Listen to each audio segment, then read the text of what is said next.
رغيسون هروح نفهمك. واحد المره يا رغيسون ياسين كنت شعيط لي في 20 سؤال هذيك، انا اللي رحت له الاول في لي رابور، وبعد موراها جاو لي رابور كاع هذيك الحصه هكذا منه. واحد الخطره يعيط لي قال لي كاميرا كاشي، قلت له كيفاش هاد الكاميرا كاشي؟ قال لي كومسي كي شغل نتايا مخبي وجهك بالماسك، فاهم ستيف؟ راني فاهم. مخبي وجهي بالماسك، والناس تجوز برا، يقول لهم واش تسمع راه زعما تسمع فوبيا، بعد انا نخرج لهم. راكم تعرفوها هذه كاميرا كاشي خاوتي، جاز فيها زاكو. قولوا لي صح ولا ماشي صح؟ صح ولا ماشي صح؟ لا دوك هما يقولوا لك وي صح. هذيك الكاميرا كاشي قلت له انا مادام برا مع الناس، قلت له تسمى يقدر واحد يقول له انا ما نحملوش فوبيا هذاك وانا نخرج له، تسمى نقدر نتبهدل. قلت له انا هذه نخلص عليها، انا باش ما نديرهاش قلت له نخلص عليها باسكو على بالي بلي ما يخلصوش.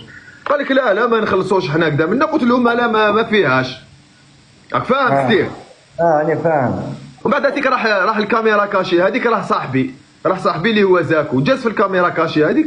صاحبي شاف بلي عباد قالوا له نسمعوا فوبيا هكذا منا انتيك ومنا. هو واش دار في المونتاج نحى كاع اللي قالوا على فوبيا كلمه مليحه، وخلى غير اللي قالوا ما تقعدش بينا فوبيا هذا كذا منا. علاش؟ هذا هو واش يقدر يدير. علاه؟ باش تبان باللي انت زعما شغل مكروه من بودك، فاهم؟ اوكي ما كاين والو. ومن بعد هذيك خلاص ما زدناش تهضرنا، وقلت له ما تزيدش تجبد اسمي في التلفزيون في انستغرام، قلت له ما تزيدش تجبد اسمي. بعد موراها روح يا زمان هذه البريوده قال له وليد عمي قول له خلاص ما كاين والو، اسمح لي كدا منا ما كاين والو. راك شايف؟ راني شايف. تسمى هذه هي الحكايه. انت ما على بالكش بهذه الحكايه سي محمد؟ ما على باليش.